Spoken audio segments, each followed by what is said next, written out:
이 시간 하나님의 말씀을 보겠습니다. 신약 성경입니다. 로마서 말씀입니다. 신약 성경 로마서입니다. 12장 말씀입니다.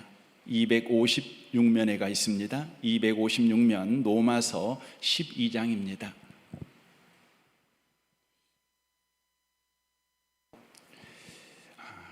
1절과 2절 말씀을 보겠습니다.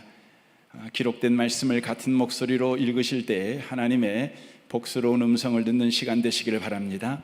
읽겠습니다. 그러므로 형제들아, 내가 하나님의 모든 자비하심으로 너희를 권하노니 너희 몸을 하나님이 기뻐하시는 거룩한 산 제물로 드리라. 이는 너희가 드릴 영적 예배니라.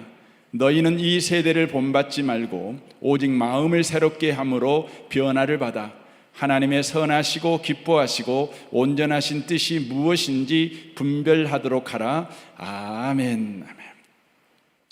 함께 예배하는 모든 분들 가운데 이 말씀에 축복이 함께 하시기를 주님의 이름으로 축원합니다. 우리는 지금까지 로마서 11장까지 말씀을 들었습니다. 로마서 11장까지는 그 내용이 구원에 관한 이야기였습니다. 하나님을 외면하고 거역한 인류를 향한 하나님의 사랑과 그 사랑이 역사 속에서 어떻게 구체적으로 나타났는가를 바로 이야기하고 있었습니다. 다시 말하면 구원이란 무엇이며 어떻게 이루어지는가 하는 것이 11장까지의 내용이라는 것입니다. 그리고 오늘 우리는 12장을 읽었습니다. 12장부터는 국면이 바뀌게 됩니다. 새로운 국면에서 복음을 이야기하고 있습니다.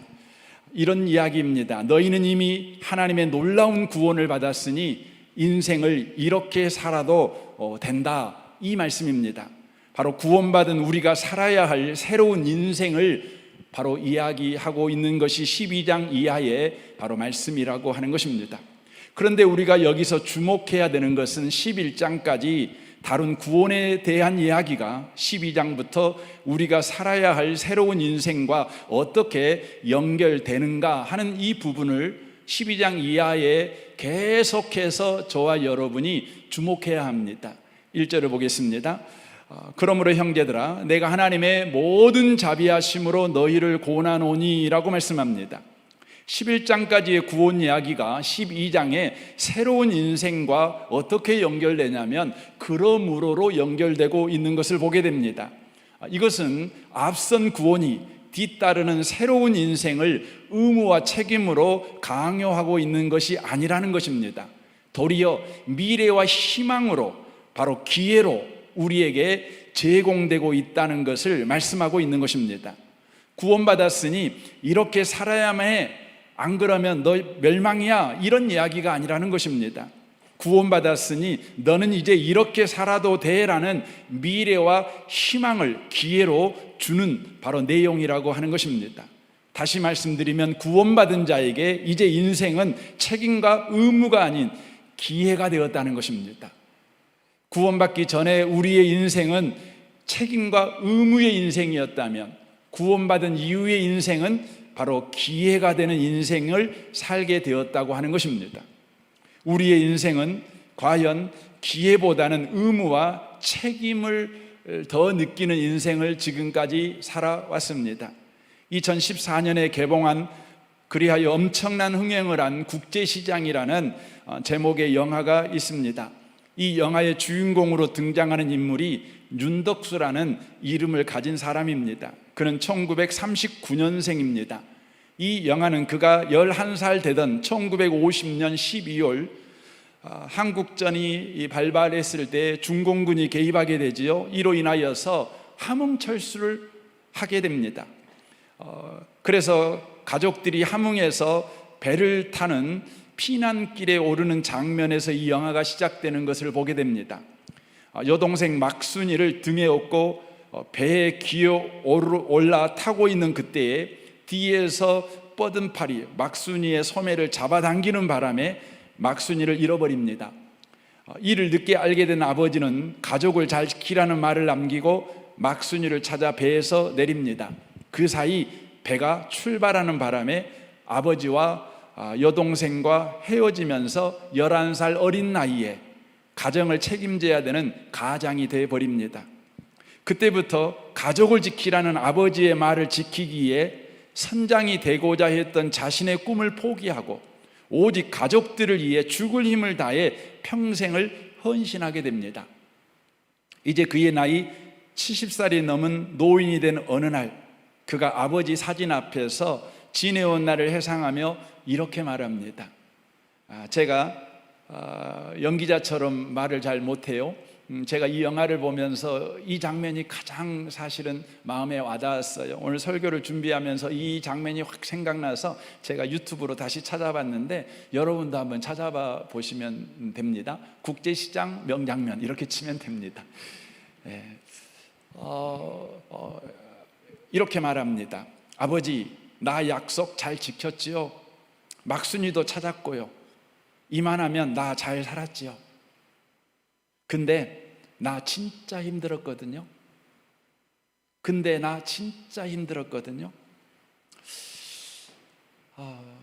여러분, 책임을 다한다는 것은 진짜 힘든 일입니다. 아마 여기 계신 분들 가운데서도 책임을 다해야 하기 때문에 진짜 힘들 인생을 살면서도 사람 앞에서는 악소리 한번 내지 못하고 고통을 감수하면서 살아가시는 분들이 계실 것입니다. 정말 인생을 한번 생각해 보면 너무 가혹하다, 이렇게 느낄 때가 있습니다. 최근 조사를 보면 한국의 50대 사람들 중에 18.7%, 그러니까 약 12만 명이 우울증 환자랍니다. 세대 중에서 가장 많지요. 이에 한 정신과 전문의가 가족, 직장을 책임지려고 제 몸을 돌보지 않고 고통을 참으며 일한 휴유증이라고 그렇게 진단하는 글을 읽은 적이 있습니다. 인생이 책임과 의무라는 수고하고 무거운 짐을 졌기 때문에 이렇게 우울증까지 걸리는 사람들이 나날이 늘어나고 있는 것을 보게 됩니다. 이런 인생을 사는 우리에게 주님은 이런 초대를 하십니다. 마태복음 11장 28절입니다. 수고하고 무거운 짐진 자들아, 다 내게로 오라. 내가 너희를 쉬게 하리라. 얼마나 고마운 말씀입니까? 그러나 너무나 많은 사람들이 이 예수님의 말씀을 애면하고 오늘 또 여전히 수고하고 무거운 짐을 내려놓지 못하고 자기의 두 어깨에 지고 인생을 여전히 살아가고 있습니다. 심지어 예수를 믿는 사람들도 쉽게 수고하고 무거운 짐을 내려놓지 못하고 여전히 그 짐을 지고 살아가고 있는 것을 보게 됩니다. 예수님의 말씀이 고마우나 또 예배 마치고 집에 갈 땐 수고하고 무거운 짐을 바리바리 싸가지고 집으로 갑니다. 그리고 여전히 가정에서, 직장에서, 인생 속에서 전전긍긍하며 살아갑니다.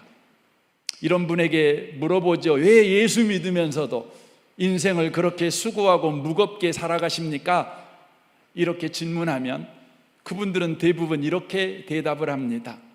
제가 예수를 믿긴 하지만 제가 아직 변화가 안 됐어요. 제 성격이 아직도 이 모양이어서, 더더구나 저는 무슨 문제를 만나면 그것을 명쾌하게 해결해낼 만한 기도발이 없어요.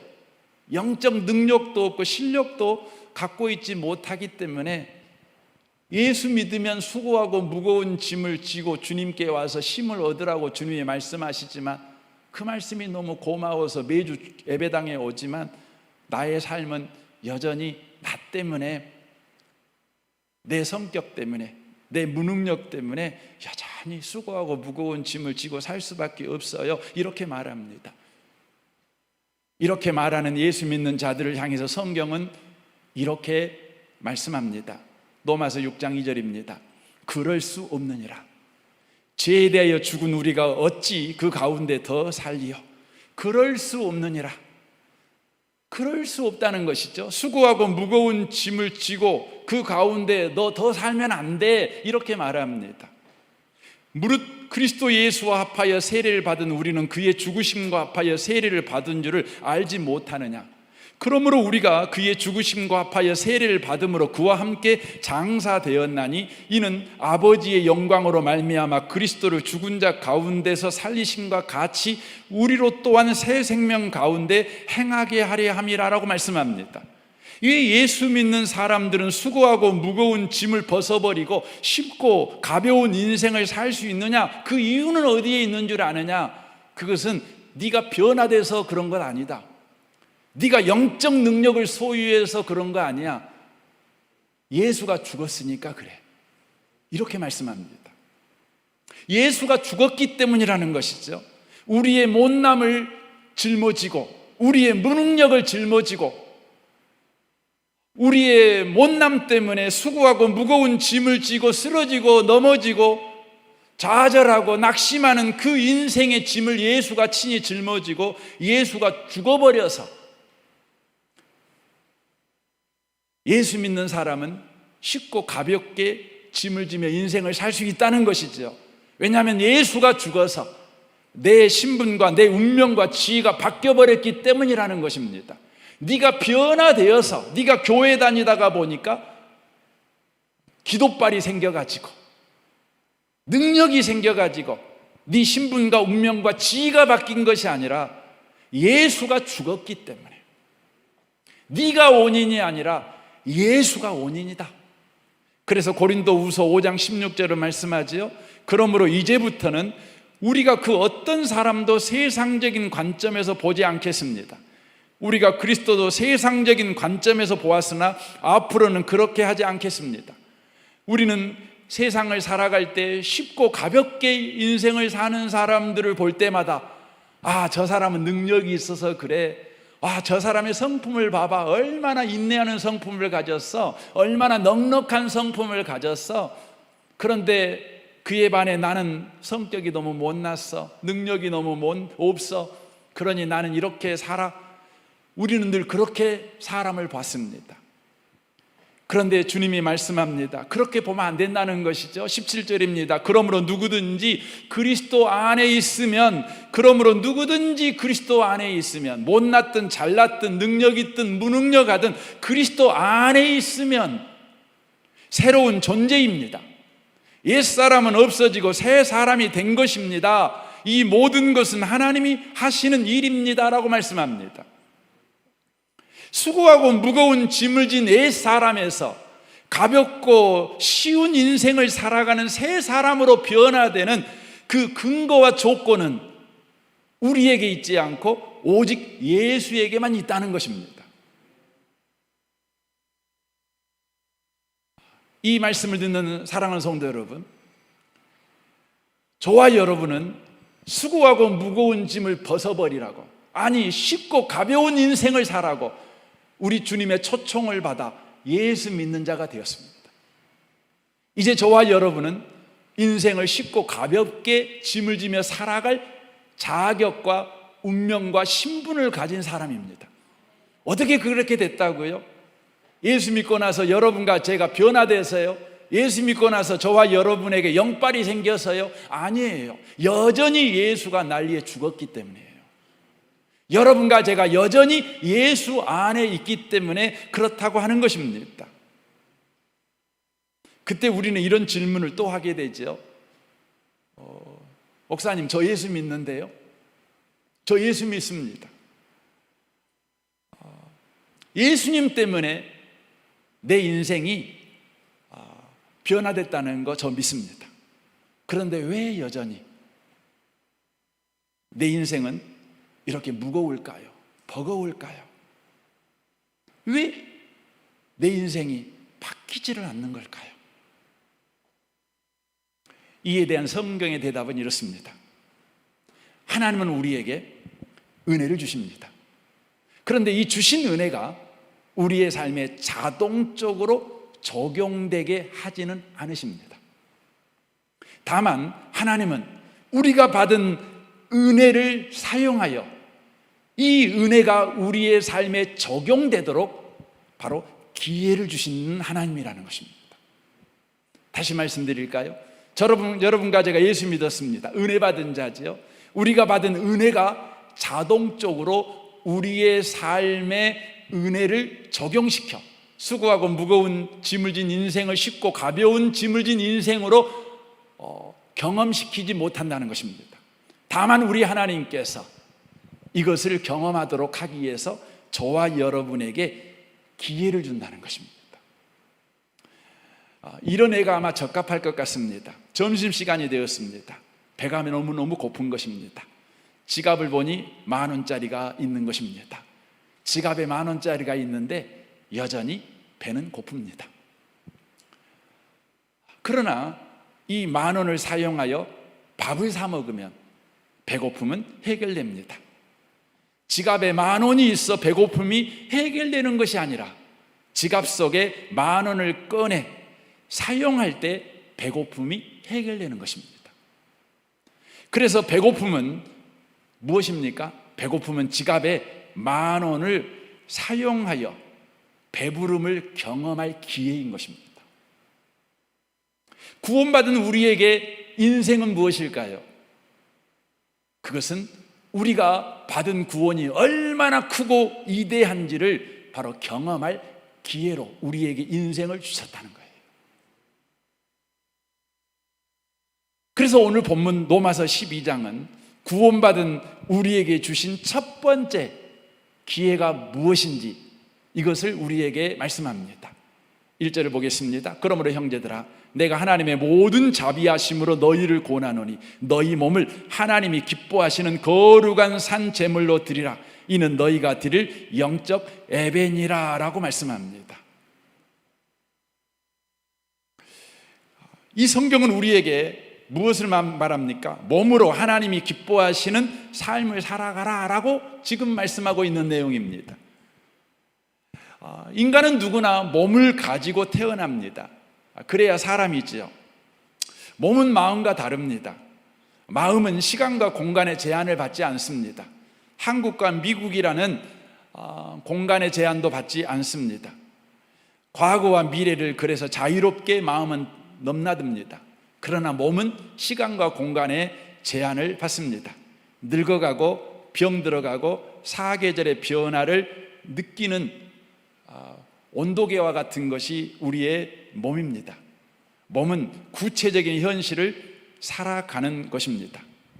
그런데 오늘 성경은 이 몸을 하나님이 기뻐하시고 받으시겠다고 말씀합니다. 하나님이 여러분의 몸을 기뻐하시고 받으시겠다. 그러니 네 몸을 하나님이 기뻐하고 받으실 만한 산 제물로 드려라. 이렇게 우리에게 지금 말씀하고 있는 것입니다. 놀라운 말씀이죠. 이 몸뚱아리를 가지고 하나님을 기쁘시게 하는 삶을 살아가래요. 여러분 마음 가지고요 하나님을 기쁘시게 하는 삶을 살아가라고 하면 좀 쉬울 것 같아요. 맘 먹으면 되니까. 그런데 몸으로 하나님을 기쁘시게 하는 삶을 살아가려고 생각하면 이 시간과 공간에 이 날씨에 반응하고 또 상황에 반응하고 조건에 반응하는 이 몸뚱아리를 하나님이 기뻐하는 산 제물로 드린다. 이건 우리에게 답답한 일입니다.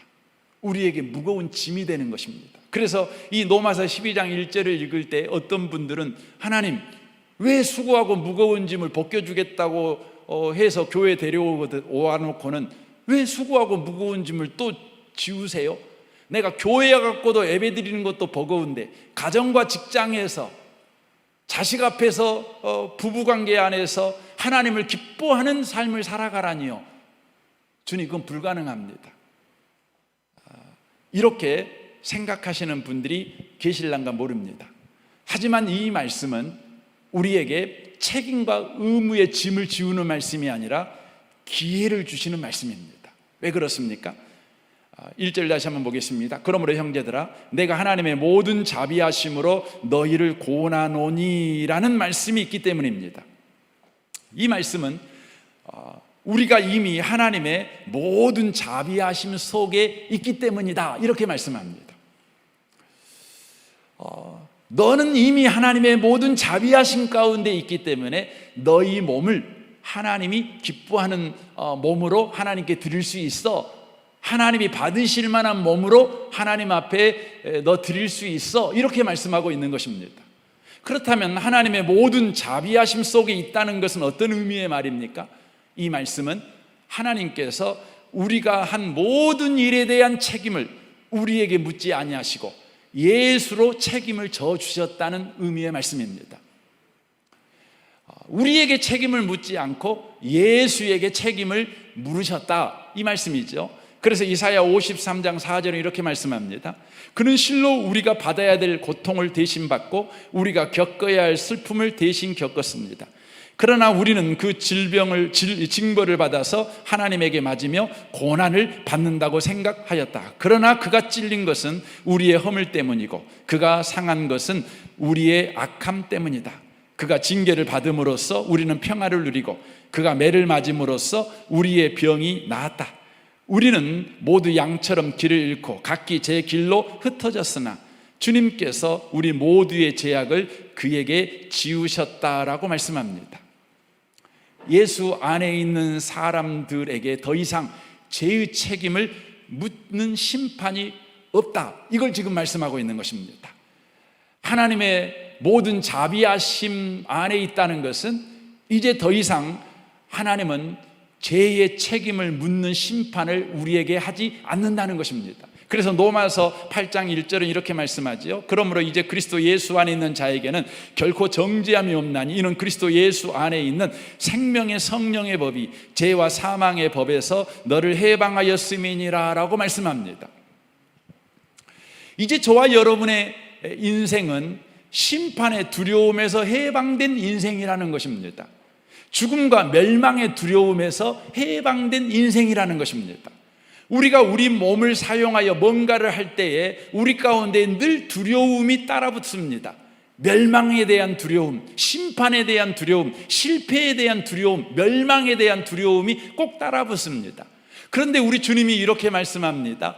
너의 몸은 이미 하나님의 자비하심 가운데 있어. 네 몸으로 하는 모든 일에 대한 결과, 그리하여 죽음의 결과, 심판의 결과, 멸망의 결과에 대하여 책임을 너에게 묻지 않아. 내가 예수에게 책임을 물어서 멸망에서 너는 해방되었고 심판에서 너는 해방되었고 죽음에서 너는 해방된 인생을 살고 있어 라고 말씀하고 있는 것입니다. 이제 우리의 삶은 놀이동산과 같은 인생이 되었다는 것을 말해주고 있는 것입니다. 놀이동산은 죽음의 위험과 실패의 위험과 또 패배의 위험에서 해방된 공간입니다.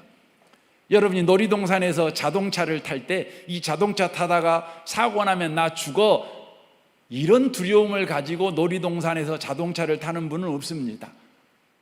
도리어 놀이동산에서는 가서 막 부딪히는 거지요. 더 속도 내가지고 가서 부딪히면서 깔깔 웃고 즐거워합니다. 왜 그렇습니까? 그 자동차에는 바로 죽음의 위험이 바로 해결된 것이기 때문에 그렇습니다. 막 청룡열차를 탑니다. 비명 지르며 탑니다. 즐거움을 외치는 것이죠. 왜 그렇습니까? 바로 놀이동산에는 위험이 다 제거된 공간, 해방된 공간이기 때문에 그렇습니다. 그래서 놀이동산은 다만 즐거워할 뿐인 것이죠. 이와 같이 예수 안에 있는 성도는 모든 위험에서 해방된 바로 공간에서 살고 있는 사람이 예수 믿는 사람의 인생이라는 것입니다. 그래서 예수 믿는 사람에게 이 몸을 쓴다는 것은 기회입니다. 기억하셔야 합니다. 우리는 늘 너 가만히 좀 있어, 네가 움직이기만 하면 문제가 생겨, 이런 이야기를 참 많이 들어왔습니다. 가만히 있는 게 도움된다는 것이죠. 하지만 성경은 우리에게 말씀합니다. 뭐라고 말씀합니까?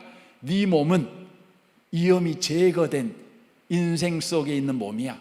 그러니까 네가 움직이면 기회가 생길 거야. 이렇게 말씀합니다.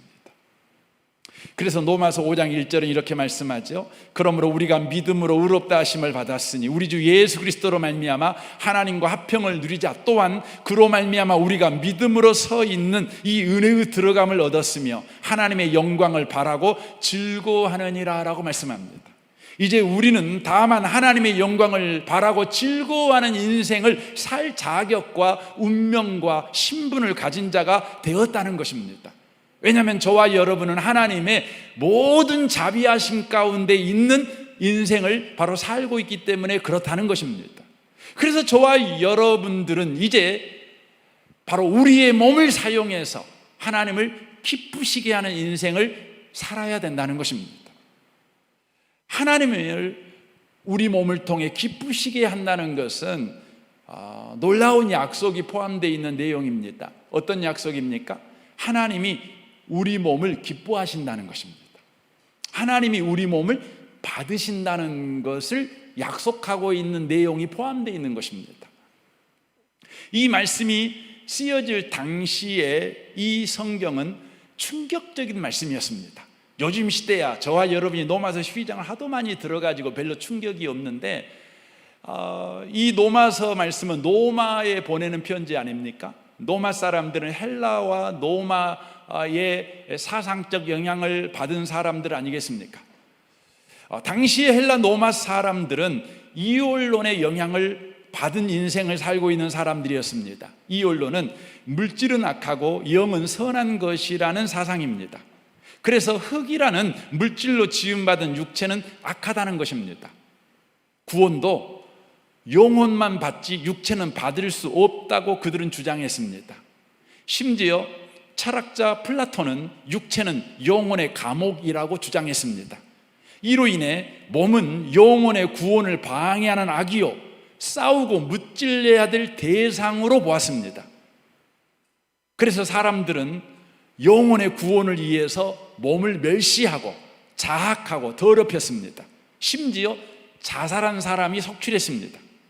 다만 내 영혼만 깨끗하면 된다고 생각했고 정신만 발전시키면 된다고 생각했습니다. 그래서 육체를 다만 쾌락의 도구로만 이용했습니다. 먹고 마시고 즐기는 일에만 이 몸뚱아리를 썼다는 것입니다. 때리고 고문하고 죽이는 일에 사용했습니다. 그리하여 로마는 도덕과 윤리가 땅에 떨어졌고 더 타락한 세상이 되어 결국은 로마는 멸망하게 되었습니다. 당시에 로마와 헬라만 이렇습니까? 그렇지 않습니다.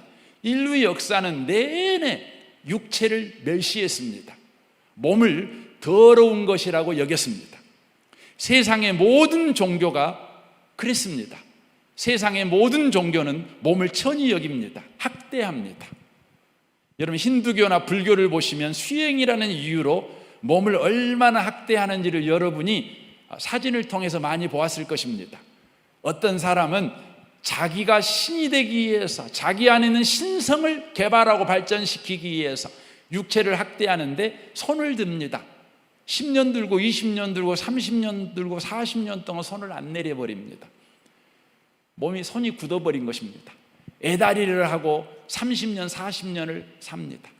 심지어 어떤 사람은 자기 몸에다가 낚싯바늘을 10바늘 100바늘 꼬맵니다.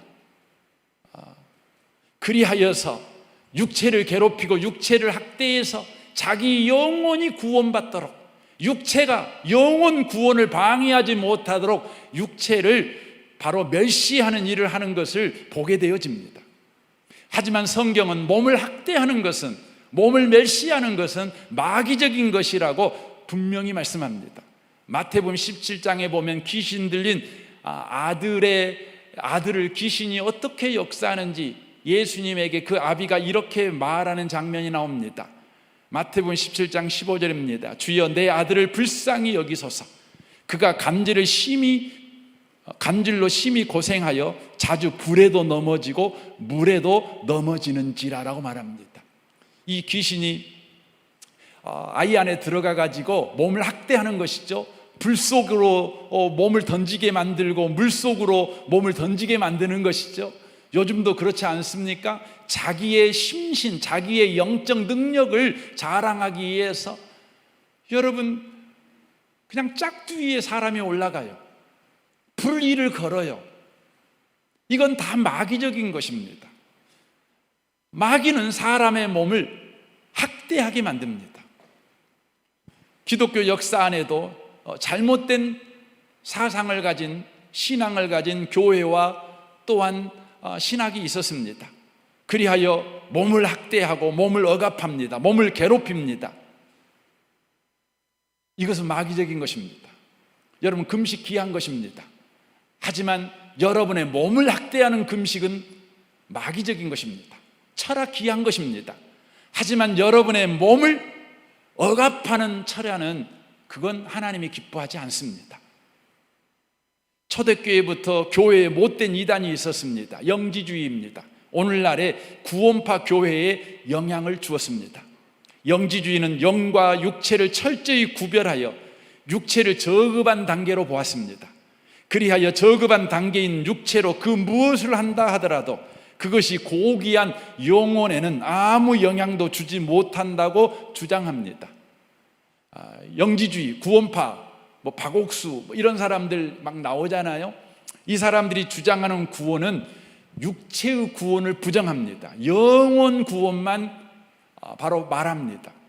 그리하여 그의 육체는 내버려 둡니다. 극도의 방탕과 방종에 내버려 둡니다. 그래서 우리 한국 사회에서도 여러분 구원파의 영향을 받은 그런 교회들이 얼마나 사회적 물의를 많이 일으키는지를 보게 됩니다. 이것은 세상 철학의 영향이요 마귀적인 일이라는 것을 우리가 놓치면 안 됩니다. 더 나아가 이것은 성경의 무지에서 오는 것입니다. 우리가 성경을 읽어보면 육신이라는 단어가 성경에 제법 많이 등장합니다. 그런데 이 육신과 육체, 육신과 몸을 바로 바르게 구별하지 못하여서 성경도 몸을 업신여기고 무시한다고 오해하는 분들이 많습니다. 로마서 8장 5절입니다. 육신을 따르는 자는 육신의 일을, 영을 따르는 자는 영의 일을 생각하나니 육신의 생각은 사망이요 영의 생각은 생명과 평안이니라. 육신의 생각은 하나님과 온수가 되나니 이는 하나님의 법에 굴복하지 아니할 뿐 아니라 할 수도 없음이라. 육신에 있는 자들은 하나님을 기쁘시게 할 수 없느니라. 여기에 나온 육신을 육체, 몸으로 이해하는 분들이 많습니다. 그리하여 12절 보십시오. 그러므로 형제들아 우리가 빚진 자로 돼 육신에게 져서 육신대로 살 것이 아니니라. 너희가 육신대로 살면 반드시 죽을 것이로되 영으로서 몸의 행실을 죽이면 살리니, 이렇게 돼 있습니다. 그래서 육신대로 살면 반드시 죽으니까 육신을 없인 여겨야 된다는 것이죠. 거기서 말하는 육신에 대해서 오해하고 있는 것이죠. 육신은 몸을 가르치고 있는 것이 아니라 바로 예수 믿기 전에 옛자를 가르치는 것입니다. 예수 믿기 전에 옛사람의 욕망, 옛사람의 자아를 가르칠 때 육신이라고 쓰는 것입니다. 그래서 여기에 육신을 따르는 자는 이 말은 예수 믿고도 예수 믿기 전에 자기의 욕망을 따라 사는 자들은, 이런 의미의 말씀이 되는 것입니다.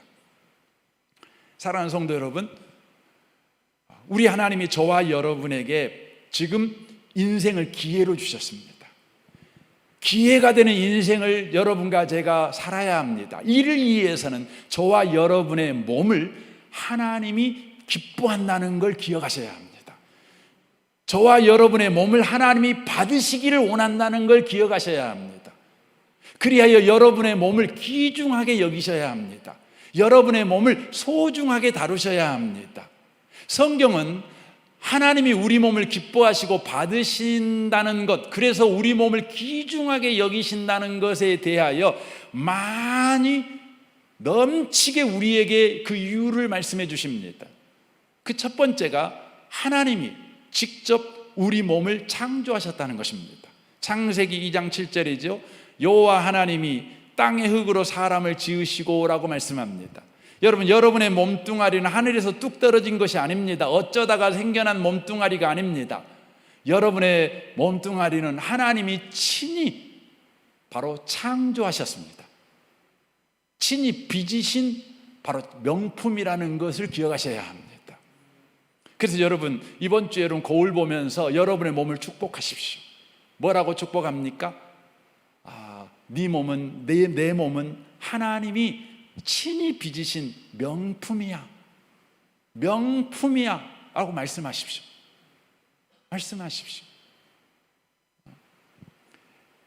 마태복음 6장 30절 보십시오. 오늘 있다가 내일 아궁이에 던져지는 들풀도 하나님이 이렇게 입히시거든. 하물며 너희일까 보냐. 믿음이 작은 자들아, 그러므로 염려에 이르기는 무엇을 먹을까, 무엇을 마실까, 무엇을 입을까 하지 말라. 이는 다 이방인들이 구하는 것이라.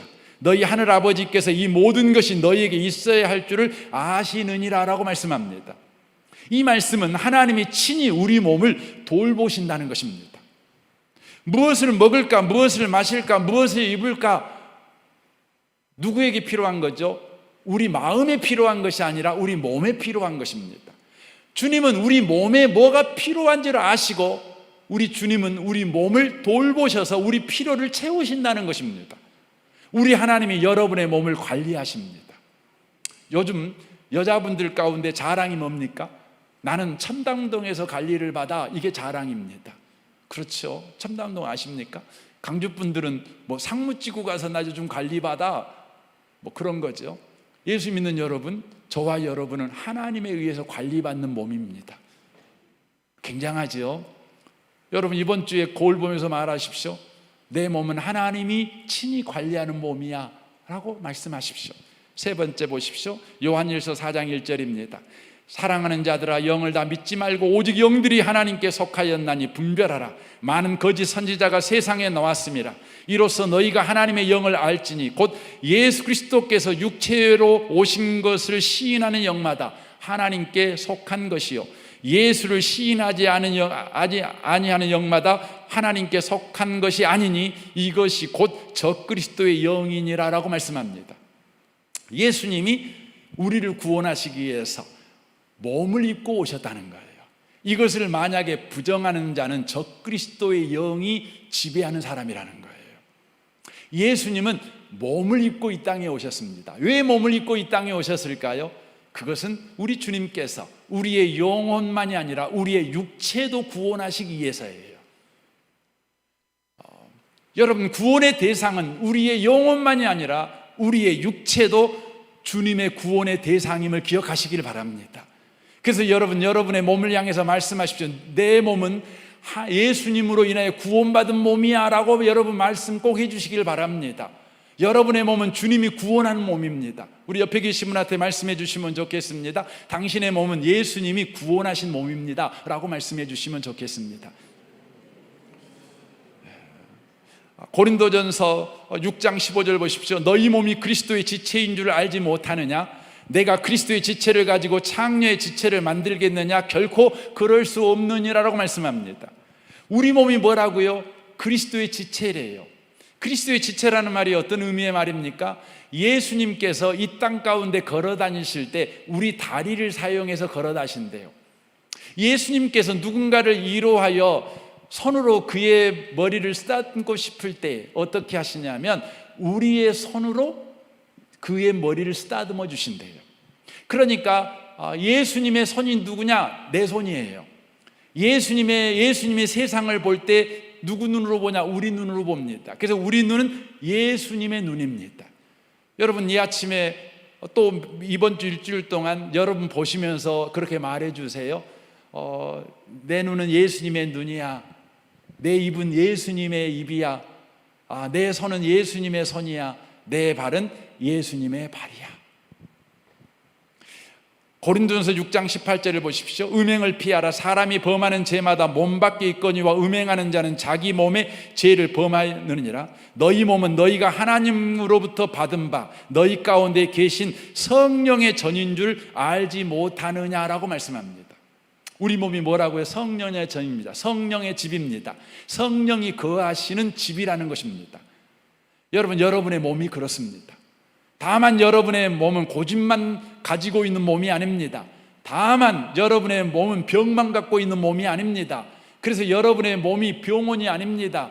늘 약 먹는 약통이 아닙니다. 여러분과 저의 몸은 성령이 거하시는 성령의 집입니다. 그래서 여러분이 꼭 고백하십시오. 내 몸은 성령의 집입니다. 내 몸은 비록 내가 약을 먹고 있는 약통같이 보이지만 내가 병을 달고 사는 내 몸뚱아리가 병원 같은 몸이지만 내 몸뚱아리의 진실은 바로 성령이 거하시는 성령의 집입니다. 고린도전서 6장 20절 보십시오. 값으로 산 것이 되었으니 그런즉 너희 몸으로 하나님께 영광을 돌리라라고 말씀합니다. 우리 몸을 주님이 사셨습니다. 바로 우리 몸은 하나님의 소유입니다. 하나님 겁니다. 그래서 우리 몸은 귀한 것입니다. 고린도전서 15장 50절을 보십시오. 형제들아, 내가 이것을 말하노니 혈과 육은 하나님의 나라를 이어받을 수 없고 또 썩은 것은 썩지 아니할 것으로 유업을 받지 못하느니라. 보라, 내가 너희에게 비밀을 말하느니 우리가 다 잠잘 것이 아니요 마지막 나팔에 순식간에 호련히 다 변화되리니 나팔 소리가 나며 죽은 자들이 썩지 아니할 것으로 다시 살아나고 우리도 변화되리라. 이 썩을 것이 썩지 아니할 것이 있겠고 이 죽을 것이 죽지 아니함을 입으리로다. 이 썩을 것이 썩지 아니함을 입고 이 죽을 것이 죽지 아니함을 입을 때에는 사망을 삼키고 이기리라. 우리 몸이 어떤 몸이라고요? 부활할 몸이라는 거예요. 우리 몸은 부활할 몸입니다. 우리 몸이 비록 늙어가고 병들어가고 죽어가고 썩어가는 몸이지만 우리 주님이 몸을 입고 오셔서 우리 몸을 구원하셨으므로 우리 몸이 성령의 전임으로 말미암아 우리는 그냥 죽어가지 않습니다. 그냥 늙어가지 않습니다. 그냥 썩어가지 않습니다. 한 알의 밀알이 생명을 품고 땅에 심겨져 썩게 되면 그곳에서 새 생명으로 다시 태어나듯 이 썩을 몸, 병들 몸, 죽어가는 몸, 늙어가는 이 몸뚱아리 속에 예수 생명을 품고 우리는 무덤에 심기어지게 될 것인데 예수 재림하는 날에 우리는 다시 새 생명으로 부활한다는 것입니다. 우리 몸뚱아리는 없어질 몸뚱아리가 아닙니다. 늙어서 부끄러움을 당할 몸이 아닙니다. 죽어서 비참하게 될 몸뚱아리가 아닙니다. 다시 부활할 영광스러운 몸이라는 것입니다. 그래서 성경은 그렇게 말하지요. 사망을 삼키고 이기리라. 바로 사망을 삼키고 이기는 몸이라는 것이에요. 굉장하지 않습니까? 오늘 주님은 하나님의 모든 자비하심 가운데 있는 이 몸을 우리 주님이 새롭게 규정합니다. 네 몸은 구원 못 받아 막 버려지고 막대하고 학대도 되는 몸이 아니야. 네가 늙어간다고 병들어간다고 죽어간다고 늘 약만 먹는다고 늘 분노한다고 그렇게 하찮게 여길 몸뚱아리 아니야. 원망하고 비난할 몸뚱아리가 아니야. 네 몸을 하나님이 받으셔. 하나님이 기뻐해. 이제부터 네 몸을 귀하게 여겨. 네 몸을 귀하게 여겨. 네 몸을 축복해. 이게 뭡니까? 우리 몸을 하나님이 기뻐하는 산 제물로 드리는 거예요. 산 제물로 드리는 거예요. 이것이 가능할 때 뭐가 일어납니까? 주님이 말씀하잖아요. 네 이웃을 뭐같이 사랑하라고요? 내 몸같이요. 내 몸을 사랑할 줄 모르는 사람은 이웃을 사랑할 수가 없어요. 그래서 이 로마서 12장은 예수 믿는 사람의 새로운 인생을 이제 소개합니다. 내 이웃과 어떤 관계를 가져야 되는지 우리에게 말해줍니다. 그 전에 너와 너는 어떤 관계인지, 네 자신과 너는 어떤 관계인지 이것을 새롭게 살아내라. 이것을 먼저 말씀하는 거예요. 너는 예수 안에 있으니 네 몸을 사랑해. 네 몸 귀한 거야. 여러분 다리 아프잖아요. 나이 드시면 막 관절염 또 막 무릎 아프고 사방돼서 평상시는 몰랐잖아요. 평상시는 여러분 몸에 다리가 있는 몸에 관절이 있는지 심장이 있는지 간이 있는지 모르고 살았어요. 근데 점점 살다 보면은요 내 몸에 여러분 무릎 연골이 있다는 거, 간이 있다는 거, 쓸개가 있다는 거, 심장이 있다는 거 알아갑니다. 왜 그럴까요? 우리 주님이 말합니다. 사랑 좀 해주라고. 사랑 좀 해주라고. 네 몸을 좀 사랑하라고. 여러분, 아프면은요, 왜 이렇게 아플까? 원망하지 말고, 아이고, 비로소 나에게 내 몸뚱아리에 연골이 있는 줄 알았네. 아이고, 연골아, 내가 사랑한다, 축복한다. 심장아, 사랑한다, 축복한다. 너는 하나님이 만드셨어. 너는 구원받은 심장이야. 너는 구할할 심장이야. 너는 사망을 삼키고 이길 심장이야. 축복하십시오. 하나님이 받으실 만한 여러분의 몸입니다. 이번 한 주간이, 여러분의 인생이 그렇게 살아내는 복 있는 분들이 다 되시기를 주님의 이름으로 축원합니다. 아멘. 우리 시간에 한 두 가지만 하겠습니다. 여러분 심장 딱 대고 좀 이야기 좀. 요즘 심장 안 좋으신 분도 계시잖아요. 심장에 스텐트 하신 분도 계시고, 심장에는 대고 말씀하십시오. 좀 전에 소개해드렸죠. 심장아, 너는 하나님이 친히 창조한 심장이야. 주님이 돌보시는 심장이야. 예수님이 십자가에 피 흘려가지고 구원한 심장이야. 너는 주님의 심장이야. 너는 주님이 머무는 심장이고, 마침내 너는 사망을 이기고 부활할 심장이야. 이거 해 주십시오. 혹시 여러분 다른 데 몸 아픈 데 있으십니까? 그럼 거기에 대고 그러고 한번 해보시면 좋겠어요. 우리 한번 각자가 한번 좀 해주셨으면 좋겠습니다. 우리 잠시 하겠습니다.